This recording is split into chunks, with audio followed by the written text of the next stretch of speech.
welcome finally to Let's Play T&A Explore.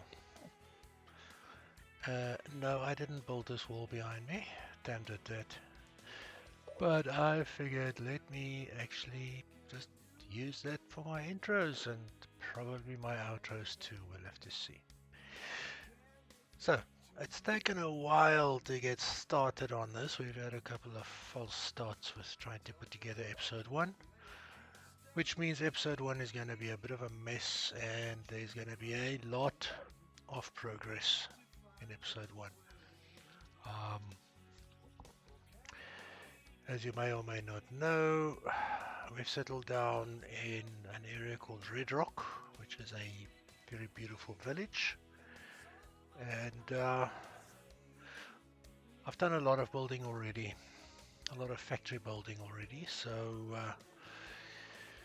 this first episode is essentially going to be a bunch of stuff that I've done over the last couple of weeks and some stuff that Tam and I have done together over the last couple of days.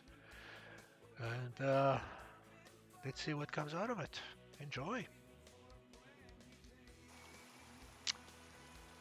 So it occurs to me that I've played quite a lot on the server without recording anything. How extremely silly of me.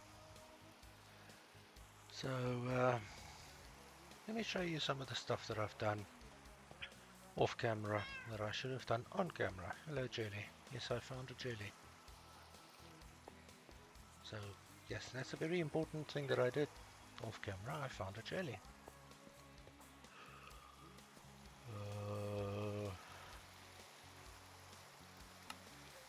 Let's stop replay mode for now. So here's my main factory floor.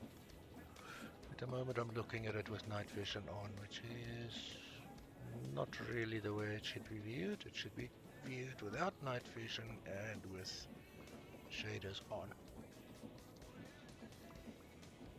Except my shaders don't seem to be working. How wonderful. Why are my shaders not working?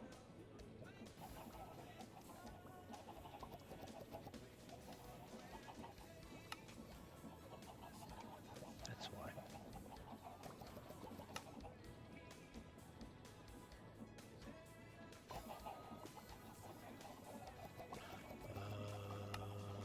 Trying to think of it.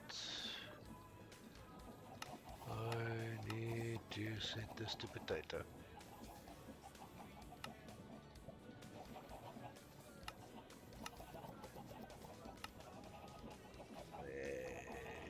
Now we can switch shaders on. That's it. Okay, this is the way it's supposed to be looked at. So, pretty straightforward create style lava farm.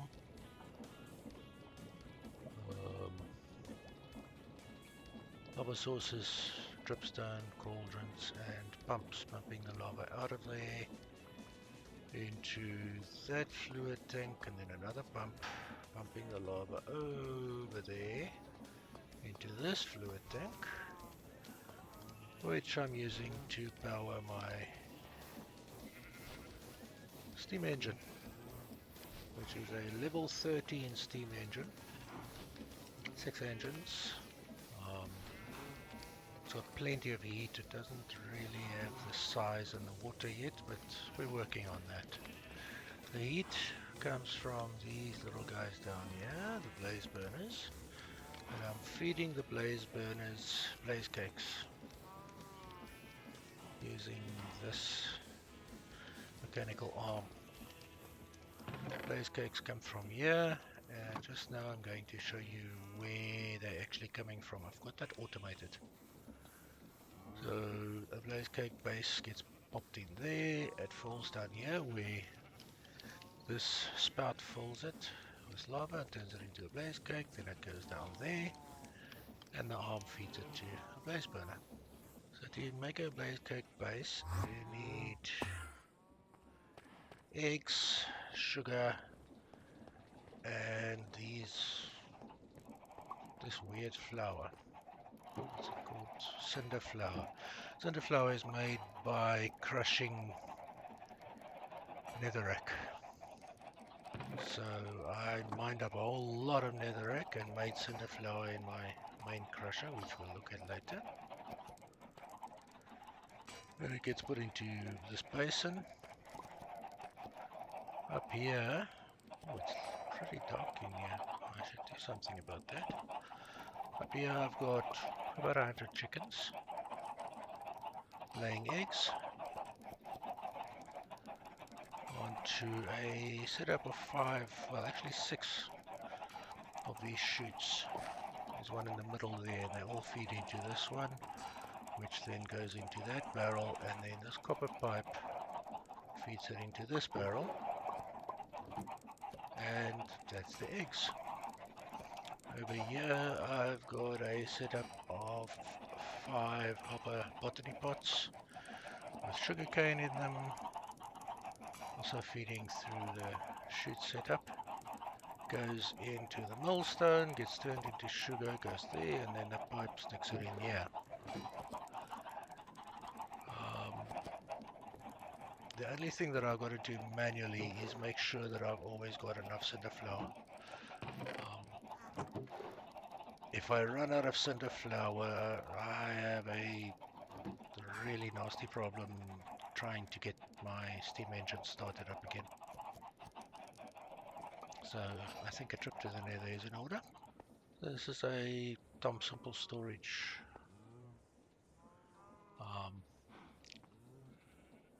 area, and I'm slowly but surely replacing the chests with tanks, but in order to get those I built this contraption here, which gets power from my steam engine up top. I stick black dye in there, gravel in there, sand in there. What comes out is black concrete powder, which goes into this washer, gets turned into black concrete, and then this funnel actually zoots it out of there onto there, and it goes down on this belt. And then I have a mechanical arm sitting back here that picks it up and sticks it into this auto crafting setup, and the result is the docks. So that's how I make docks. Over here I put in here coal and in here barrels, because to make a dank 1 is 8 coal and 1 barrel. So I put coal and barrels in there, the mechanical arm sticks them in here, and my tanks come out here. So I've got a couple of tanks. To upgrade them, I'm using this blueprint, crafting blueprint. So if I've got a tank 1 and enough redstone, I can just right click there with that stuff in my inventory, and then I have a tank 2. And then a 3 with gold, 4 with emerald. One day when I'm big, 5 with diamond, and when I'm enormous, 6 with weeping obsidian or crying obsidian, rather.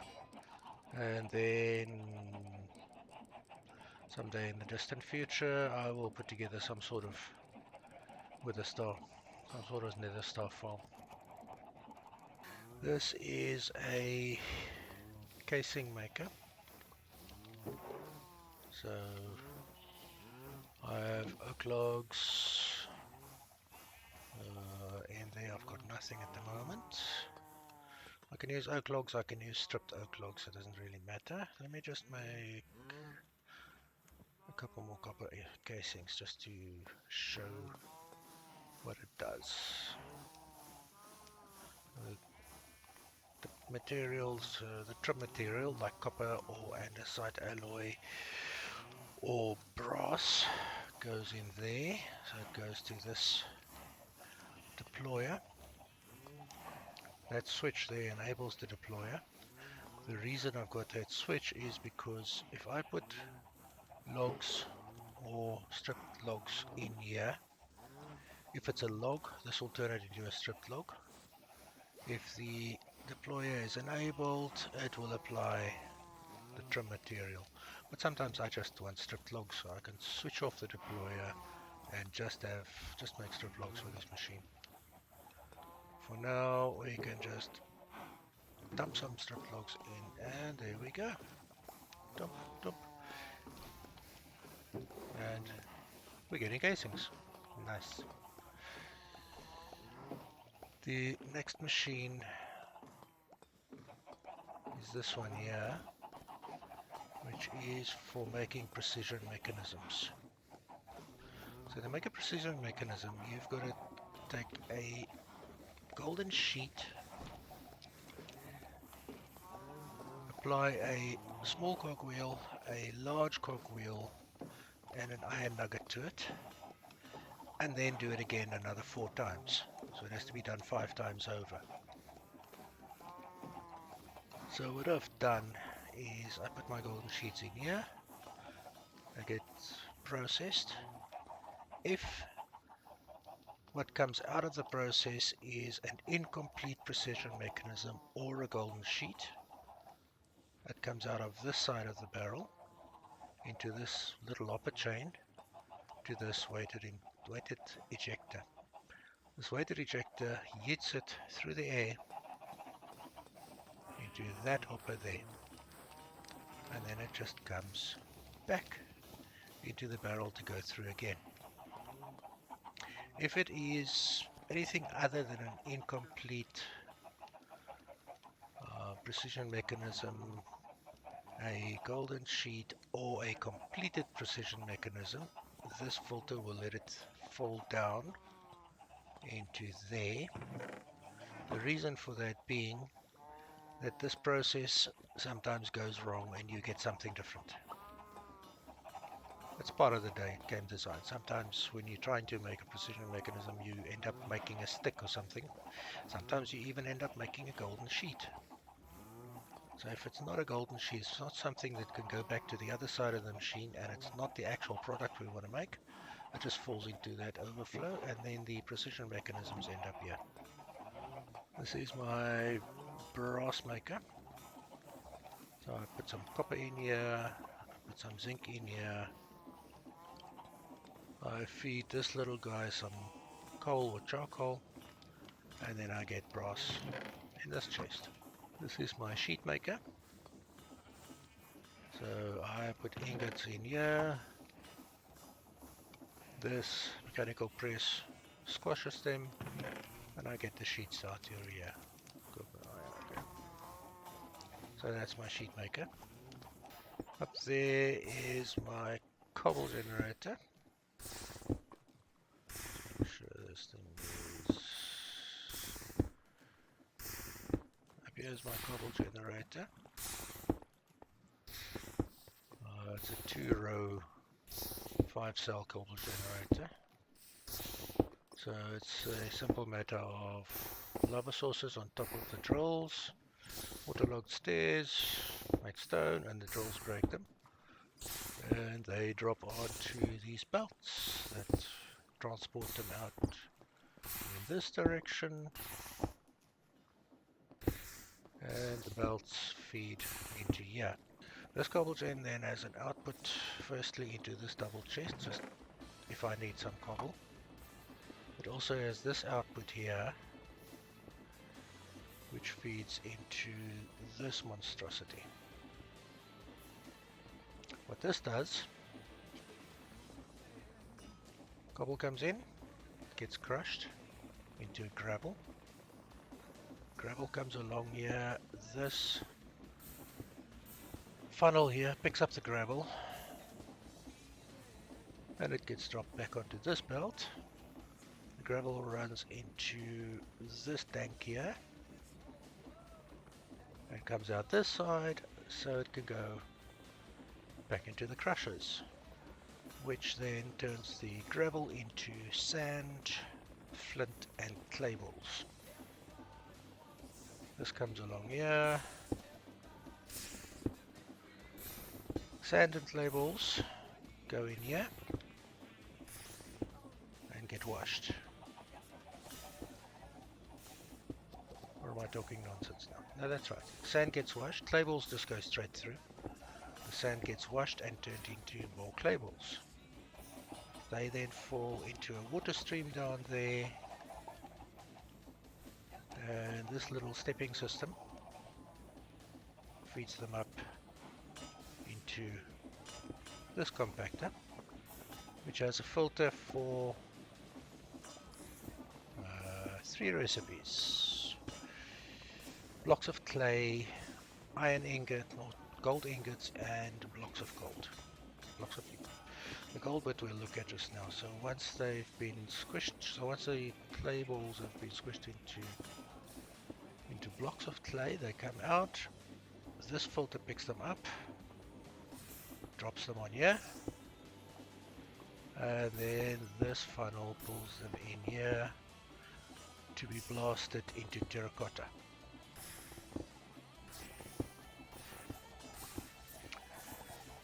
Terracotta,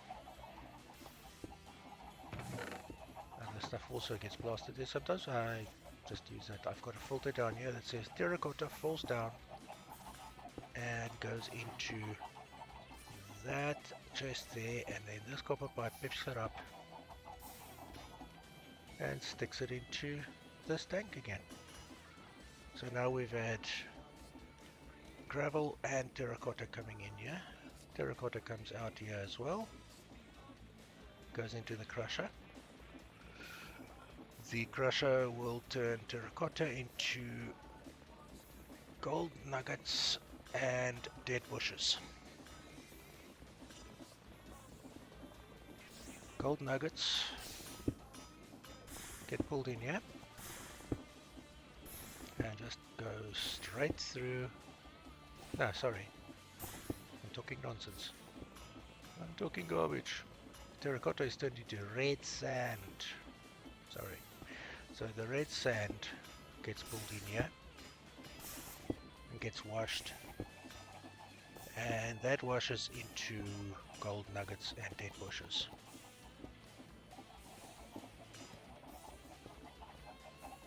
Which falls into the water stream and comes up here. The dead bushes, for some reason, I haven't figured out quite how I'm going to get rid of the dead bushes yet, so I need to figure that out. I do have a plan with the flint. It's easy enough to handle. With the dead bushes, I need to make some sort of plan. So the gold nuggets go, the gold nuggets go in there. They get stepped up here. They get squashed into gold ingots. This funnel picks up the gold ingots into this pipe and back into the water stream. The gold ingots climb the stairs and they get squished into blocks of gold. Blocks of gold get ejected onto this belt and they go back here to this tank again. So I've got blocks of gold, gravel and terracotta coming in here. The gravel and terracotta get ejected again and the blocks of gold just accumulate. When the sand is crushed into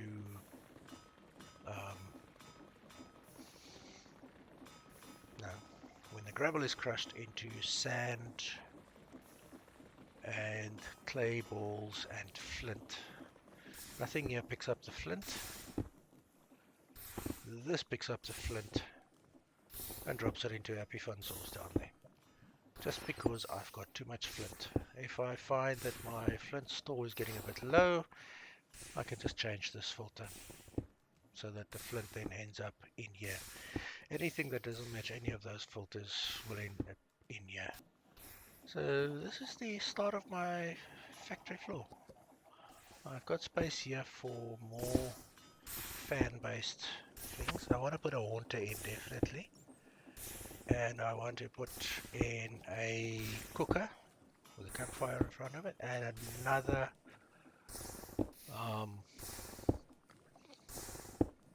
another blaster with a filter that only lets through, or rather that doesn't, no, what am I thinking? With a filter that only lets through stone, like normal stone, not smooth stone, because this one will block anything that's not blastable, or anything that's blastable rather. So if I put cobblestone in here, it'll get blasted into stone, and then it'll get blasted into smooth stone before it goes in there. Sometimes I want stone and not smooth stone, so I'm going to put another one here. I've got one of those down at the bottom floor. As you can see, I did fold under the fear of missing out, and I installed chipped. To do that, I've taken supplementaries out. So I've got some chipped workbenches sitting here, and this is my tap. This is an idea that I saw Impulse SV do. These are stairs facing in the opposite direction, and they're all waterlogged. So if I get a bucket,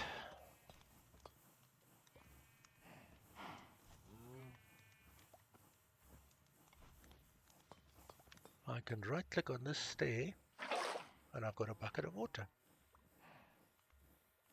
Because it pulls the bucket out, and then these two immediately turn that into a water source again. Waterlog that one again. So it's quite a nifty little trick that Impulse did there.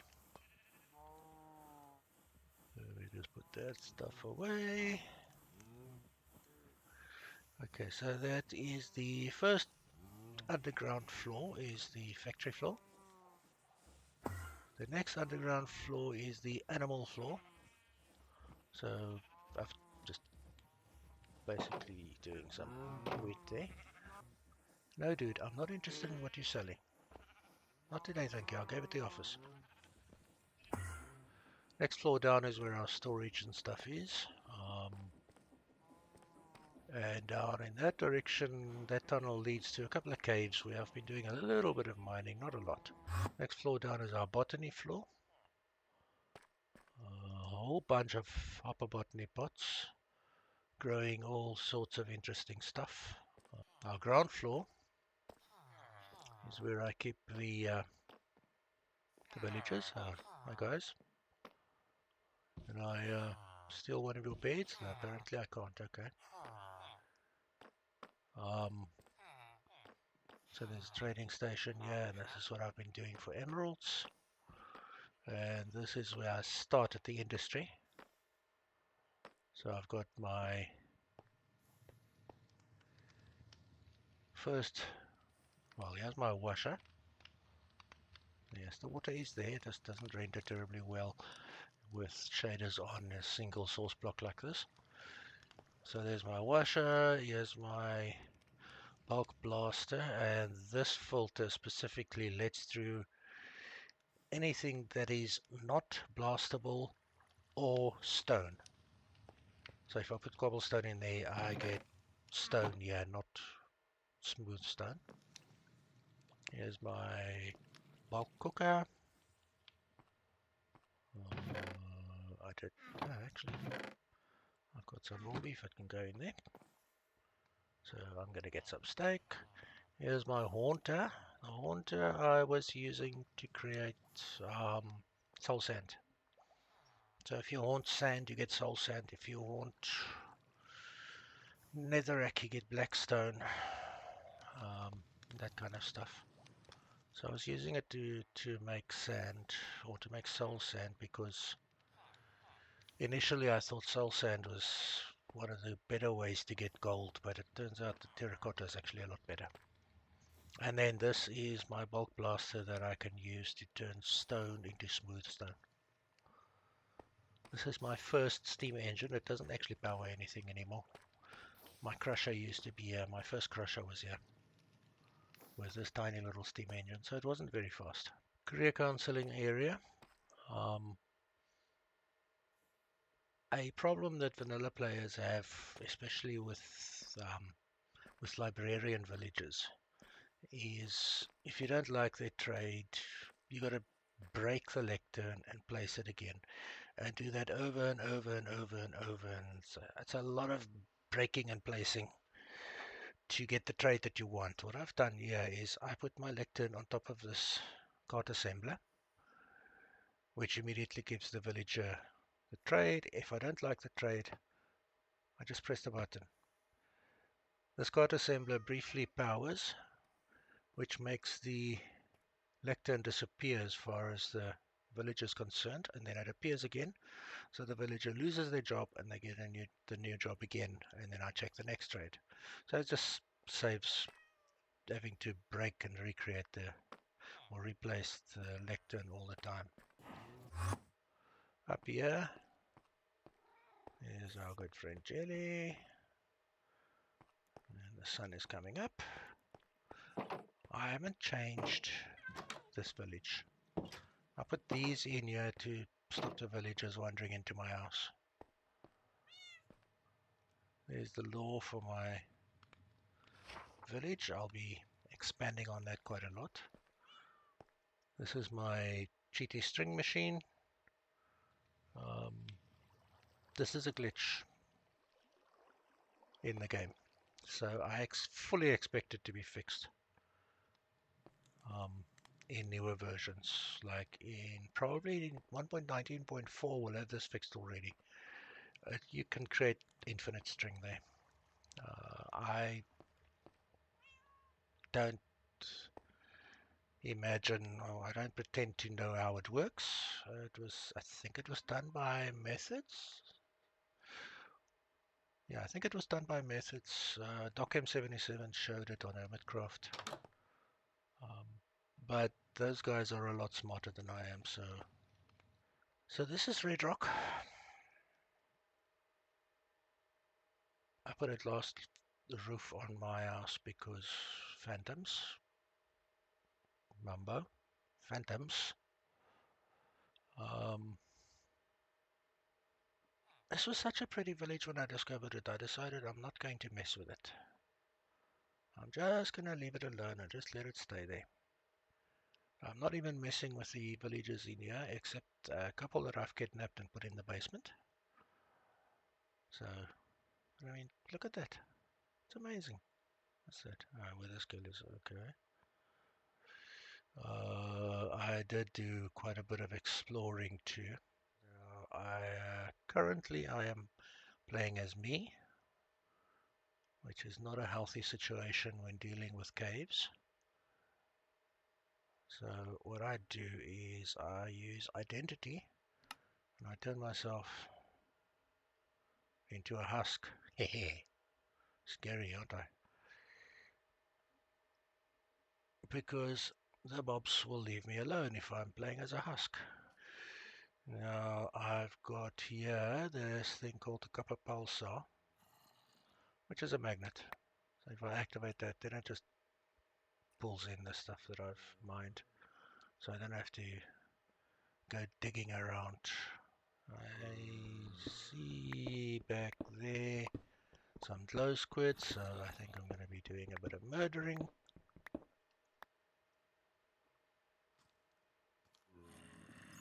Yep, there you are, there you are.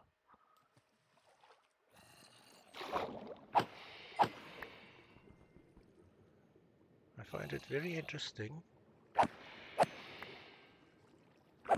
husks that are supposedly desert creatures don't drown. See, my bubbles are not going down because I'm playing as a husk.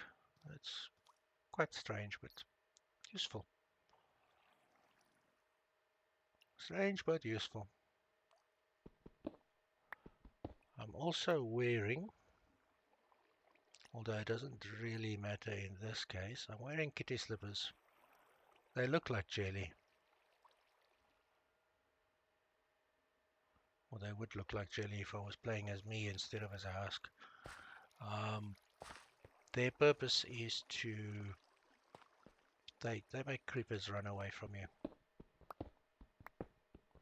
Which I find extremely useful, because I don't like creepers exploding in my face. Although it basically just causes death on this server because I've switched off mob griefing. So even if a creeper explodes in your base, it's not going to kill your base. It's not going to make big holes. It's probably just going to kill you. There's coolness. And never mind the floating rocks. I do want those emeralds. This is so cool. I imagine this is the old fort that this village sprung up nearby because they were getting military protection from the fort, but now it's more civilized times, so the fort is not needed anymore. Despite the existence of pillagers still, but the guards have moved into the town. They don't live in the fort anymore.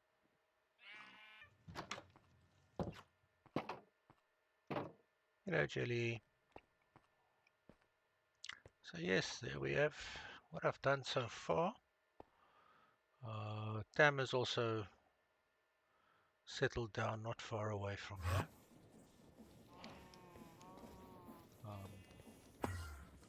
So we'll be playing with her quite a bit.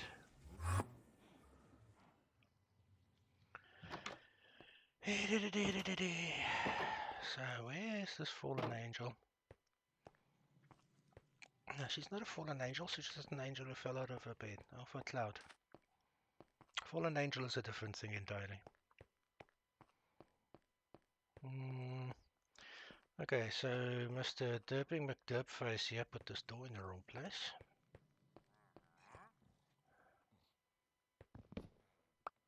So let me just move this table to over here.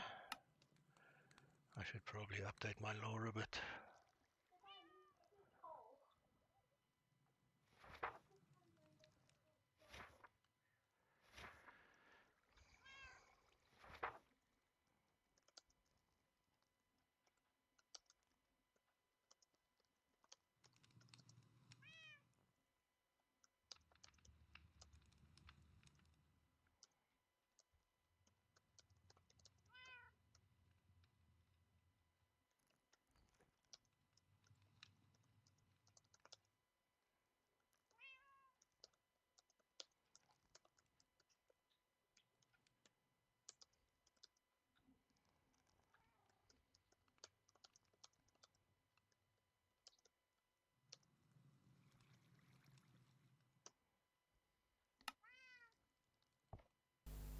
Just gonna make a pickaxe. Right. I think I left some coal.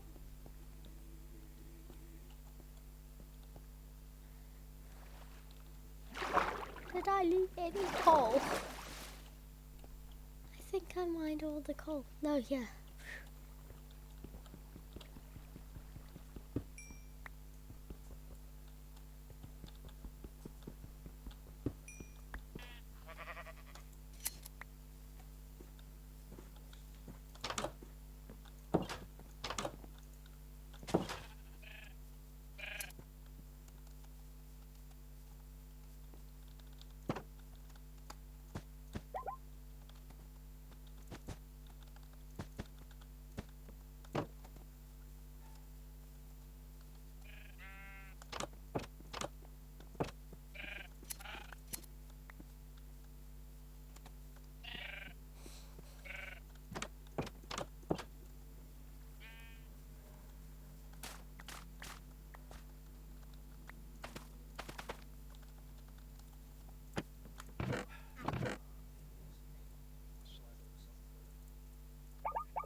Hi. We have a new addition to the sheep farm. Hello, sheep girl. Hi. We have a new addition to the sheep farm. Yeah, I've got your bed. Thank you. Thank you. You can say hi to my new red sheep. Hello, blood She's sheep. so cute. Yeah, it's a blood sheep, Do, but it's very cute. do I need to be worried about the fact you've got a blood sheep? No, I'm not going to start a cult or anything. Okay. So, yeah. Yeah, because the Red Rock people are a little bit gullible. Yes. These ones are eating a lot today, so look at my amount of wool that I have. Oh yes, your very efficient, optimized wool storage. Yep, my very efficient, optimized wool storage. So when you get to having made a lot of wool, it'll be at build height. I'm actually going to flow it all over my roof and have it starting to like tumble off and have some pieces on the floor. That's my goal. These I don't actually plan on getting any crops from. These are just like, they were there. The only one I actually harvest crops from is my little farm over this way. This one has also got a little like cave by it. I put a few torches, but then I got scared, so I stopped. Yeah, that's quite a deep hole and lots of darkness in Yeah. it. So if you go over here, there's my farm and rain. Yay, that'll be I good have for your farm. watermelons growing. Watermelons, some sugar cane. I have wheat for my sheep and for bread. Oops, trampled a crop again. Whatever. And then my zebra lives here. Ah, mail. What did you get? A sleeping bag. Is this your bath? Yeah, technically. But if you come over this way, I made a fun place for the entire village. So it's got some crops here. And then you go down here. Whee! Rail! This is the like village's water slide / bar. The whole village can use this one. Oh, follow me. Well, there's actually a couple of some things I want to show you at my base. I'm going to actually put a campfire over there so that this can be like a storytelling area for if I ever have some cool stories to tell you about things that have happened at the village. Red Rock. Okay, let's go inside because my head's getting wet.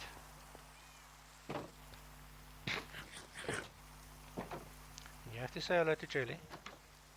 Oops. Hello, Jelly. Meow, yes. Pet, pet, pet, pet, pet. Okay, so firstly, How many levels down? okay, Okay. look in the storage. Ooh, that's a lot of stuff. It's a lot of stuff, yes. So I'm going to tell you something about that lot of stuff just now. Okay, so Yeah. firstly, let's go 1, 2, 3, 4 levels down. Actually, 5 levels down. And you see this? Yes. See all my plants? Mhm. See all my storage at the back here? Yes. See all the stuff in my storage? Yes. Okay, so I'm going to tell you something about that too just now. Which But is? before that, see this storage here? Yeah. You can have whatever you want out of that. This. Yes, tulips. Ooh. And then come this way. Okay, I saw this and was like, what in the world is this? This is a secret tunnel to my new factory area. So I'm telling you secrets. Okay. Don't tell anyone. Like who am I going to tell? The villagers in my village? Everybody on YouTube. You're telling everybody on YouTube right now. This is true. Okay, so this is my new factory area, which at the moment just generates cobble, but yeah, it's going to have a lot of stuff in it. Ah. So I've got a small problem. Mhm. If you come along here to this, along this catwalk and come up these stairs, Yeah. and then turn around, That's very boring. Yes, it's very boring. So if you make that pretty and interesting, you can have full access to my storage, including my plant storage. Yes.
So, there we have it. Episode 1 done. Quite a bit longer than expected, but that happens when you play a lot before actually creating the episode, I suppose. Thanks again to Dion for providing the awesome music. Check out his channel, linked in the description, and consider subscribing and like this video if you liked it, and we will see you next time. Bye guys.